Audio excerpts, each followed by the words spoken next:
जब हसब मामूल नदी किनारे अपने दोस्तों के साथ उछल कूद कर रहा था तो अचानक एक खौफनाक किते ने उन पर हमला कर दिया।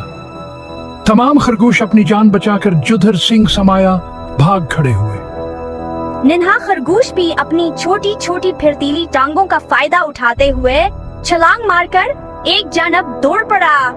बदकिस्मती से किता तमाम खरगोशों को छोड़कर नन्हे खरगोश के पीछे लग गया। जानिब जाने की खातिर उसने अपनी तमाम तवानाई सिर्फ कर डालिया और बाला खराए घने बरगद के खोखले तने में घसकर अपनी जान बचाने में कामयाब हो गया। सांसी बहाला होने के बाद जबार्द गिर्द का जायजा लिया तो खुद को आयका जंबी जगह में देखकर मजीद परेशान हो गया। वह भागते भागते घर से बहुत दूर नामालूम जगह पहुंच गया था और घर की समत का तयन कर नामुमकिन नहीं। अभी वो परेशानी से चारों जानब देख ही रहा था कि बूढ़े बरगद से एक शफकत भरी आवाज गूंजी। प्यारे खरगोश, घबराओ नहीं, दाएं जानिब संभल के दरख्तों की कतार के साथ चलते चले जाओ। कुछ दूर जाकर तुम्हें नदी बहने की आवाजें आने लगेंगी। बस नदी के साथ साथ दौड़ते जाना। एक फरलांग के फासले पर तुम इस जगह पहुंच जाओगे जहां रोज खेला करते हो। नन्हा खरगोश बूढ़े बरगद का शुक्रिया अदा करके बताई गई सिमत की तरफ चल पड़ा, लेकिन थोड़ी ही दूर चला था कि शरारती जंगली बलियां उसे खेलती नजर आई। अरे प्यारे खरगोश, कहाँ जा रहे हो? आओ हमारे साथ खेल लो, रास्ता तो बाद में भी मिल जाएगा। भूले खरगोश, आओ हमारे साथ खेलो। नन्हे खरगोश की हम उम्र एक बली बोली। उसने इनकार करते हुए अपनी परेशानी बयान की। आओ मैं तुम्हें एक आसान और करीबी रास्ता बताती हूँ। इस राह पे खौफनाक कित्तों से बचना मुमकिन नहीं। जिस रास्ते पर तुम जा रहे हो वो बहुत खतरनाक है।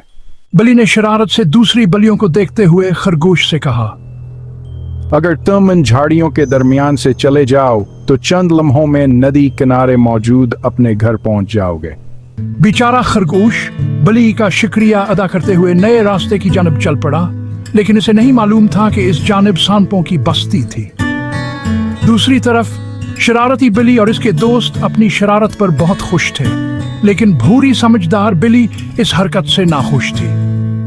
वो अपनी दोस्तों को समझाते हुए कहने लगी, देखो बेचारे खरगोश को मुसीबत में देखकर इसकी मदद करने के बजाय तुमने इसे पुरखतर रास्ता बताकर अच्छा नहीं किया। ऐन मुमकिन है कि वो सांपों का शिकार हो जाए और इसकी अम्मी अबू तमाम उम्र इसे ढूंढते ही रहें। याद रखो, भटके हुए की मदद करना बहुत बड़ी नेकी है। ये सुनकर तमाम शरारती बलियों के सर शर्म से झक गए और उन्हें अपनी इस संगीन गलती का एहसास हुआ। भूरी बली के मजीद कायल करने पर बलियों की ये टोली नन्हे खरगोश को नागहानी मुसीबत से बचाने के लिए चल पड़ी। जरा ही दूर उन्हें डरा सहमा खरगोश मिल गया। हमें माफ करना, ये रास्ता तुम्हारी मंजिल की जानिब नहीं जाता। आओ हम तुम्हें तुम्हारे घर तक छोड़ आए। तमाम बलियां खरगोश को लेकर जल्द ही उसके घर पहुंच गई। उधर खरगोश के माँ, बाप और तमाम दोस्त उसे इंतहाई परेशानी के आलम में तलाश कर रहे थे। उन्होंने जब खरगोश को बलियों के हमराह आते देखा तो खुश हो गए। तमाम माजरा सुनकर उन्होंने प्यारी बलियों का भी शुक्रिया अदा किया और तमाम बलियां खुशी खुशी अपने घर लौट गईं।